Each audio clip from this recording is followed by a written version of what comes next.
სფერო, რომელიც დამოუკიდებლობის მოპოვების დროიდან მუდმივი ცვლილებების სამიზნეა მოვლით ჯერზე იცვლება.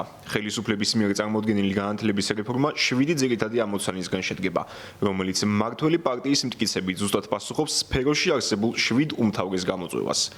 საკანონმდებლო ორგანოში ინტერპელაციის წესით დააბარებულმა პრემიერ-მინისტრმა ამ 7-დან ერთ-ერთ ძირითად გამოწვევად დაასახელა ახალგაზრდების ემიგრაცია, რასთან საბრძოლველადაც ხელისუფლება კონკრეტული ნაბიჯების გადადგმას აპირებს, თუმცა, როგორც ირაკლი კობახიძე ამბობს, არა ხელოვნური წინააღმდეგობის შექმნით. სამთავრობო რეფორმის ერთ-ერთი სადავო საკითხი ეხება მე-12 კლასის გაუქმებას, რაზეც მმართველი პარტიის პასუხი ასეთია. აგრეთვე სკოლებს შეეძლებათ შეინარჩუნონ 12 წლიანი სასწავლო პროგრამა, ეს ერთი.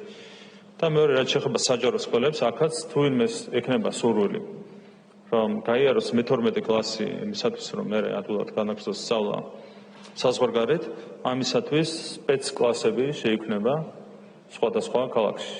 მათ შორის თბილისში გვიძლია თითოეულ რაიონში შექმნას შესაბამისი სპეცკლასები.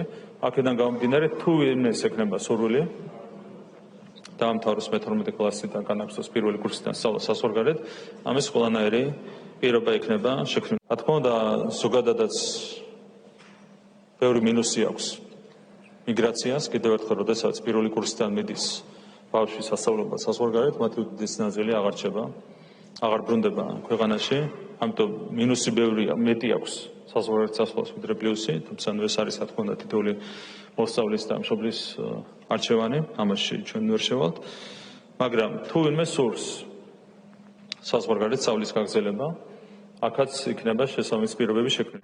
ერთი ქალაქი, ერთი ფაკულტეტი. ეს პრინციპი უმაღლესი განათლების საფეხურზე გავრცელდება. სამთავრობო რეფორმის მიხედვით თითო წლით მცირდება ბაკალავრიატის, მაგისტრატურისა და სადოქტორო პროგრამებზე სწავლის ხანგრძლივობა. იმის მიუხედავად, რომ რეფორმის წარდგენის დღიდან განათლების ექსპერტები ამ საკითხს სკეპტიკურად უყურებდნენ და მას ევროპული უმაღლესი განათლების ერთიანი სივრციდან გამოყოფად აფასებდნენ, საკანონმდებლო ორგანოში 26 ნოემბერს მისულმა ირაკლი კობახიძემ ამ ნაბიჯს საერთაშორისოდ აპრობირებული უწოდა.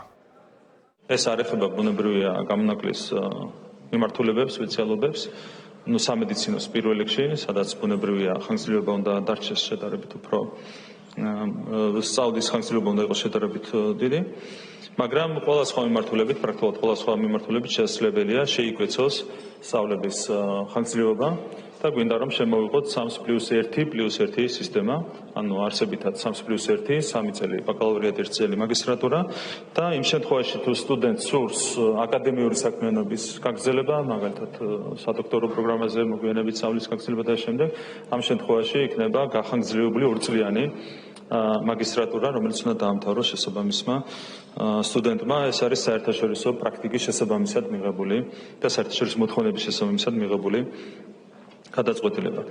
საქართველოს კონსტიტუციის თავი 2, მუხლი 27. აკადემიური თავისუფლება და უმაღლესი საგანმანათლებლო დაწესებულების ავტონომია უზრუნველყოფილია.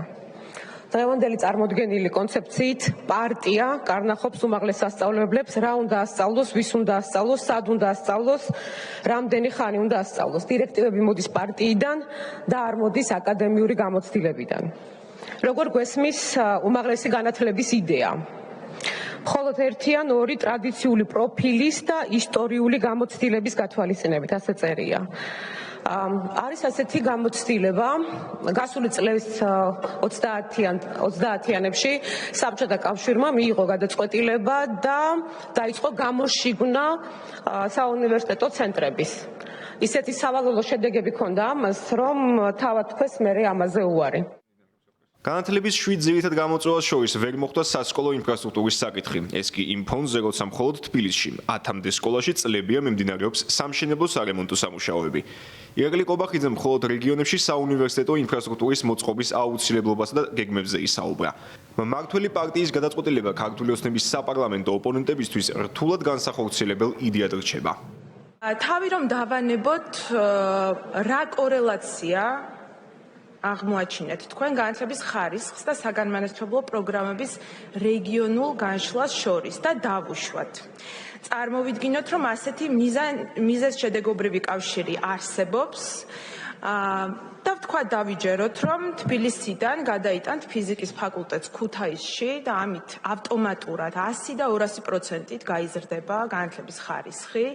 ამ უცნაურ დაშვებაშიც არ გედავებით. მაინტერესებს ამ რეფორმით სტუდენტების კონკრეტულად როგორ განაწილებას აპირებთ, როგორი განაწილების მიღებას აპირებთ, რა მიზანი აქვს ამას, ასევე რეფორმის შედეგად როგორ უნდა გადანაწილდეს სტუდენტების რაოდენობა თბილისსა და ბათუმს, თბილისსა და ქუთაისს შორის. ვფიქრობთ, რომ თბილისი კვლავაც უნდა დარჩეს ძირითად კერად და დაახლოებით უხეშად პროპორცია უნდა იყოს დაახლოებით 2:1. ეს არის ჩვენი წარმოდგენა. მაგალითად, შეიძლება სწავლობდეს თბილისში 60,000 სტუდენტი და ქუთაისში 30,000 სტუდენტი, დაახლოებით 15,000 სტუდენტი რეგიონებში. ეს არის უხეში დათვლა, იმიტომ ვერ ვაზუსტებთ, რომ სიღრმისეული ჩაღრმავება ჭირდება შესაბამის ანალიზს, მაგრამ დაახლოებით ასე წარმოგვიდგენია 2:1 პროპორცია თბილისსა და ქუთაისის შორის, დაახლოებით 60,000 თბილისში, დაახლოებით 30,000 ქუთაისში. სტუდენტების რაოდენობა დღევანდელთან შედარებით შემცირდება 3+1+1-ის პირობებში. დღეს სტუდენტების რაოდენობა არის 150,000 და ჯამურად შემცირდება დაახლოებით ალბათ 100,000-მდე. და ვფიქრობ, რომ ეს იქნება დაახლოებით ოპტიმალური გადანაწილება 60 თბილისი, 30 ქუთაისი, დანარჩენი სხვა უნივერსიტეტებში. საკანონმდებლო ორგანოს გარეთ მყოფი ოპოზიციონერი პოლიტიკოსები კი ქართული ოცნების შიშებზე მიუთითებენ. ქართულ ოცნებას ეშინია დედაქალაქში თავისუფალი, დამოუკიდებელი, კრიტიკული სტუდენტების არსებობისა. ეშინია და იცილობს ამ ეგრეთ წოდებული ვითომ დივერსიფიკაციით თბილისიდან, დედაქალაქიდან განდევნოს სტუდენტების ის მასები, რომლებიც მზად არიან, რომ წინააღმდეგობა გაუწიონ ანტიდემოკრატიულ და ანტიეროვნულ გადაწყვეტილებებს, რაცაც ივანიშვილი ყოველდღიურად ატარებს. თავრობამ განათლების რეფორმა 17 ოქტომბერს წარადგინა. ქართული ოცნების გეგმა ითვალისწინებს საკადრო პოლიტიკის თვისებრივად გადახედვასაც. რეფორმის განსახორციელებად განსაზღვრულია ვადებიც. სიახლეების ნაწილი 2026 წლიდან უნდა ამოქმედდეს.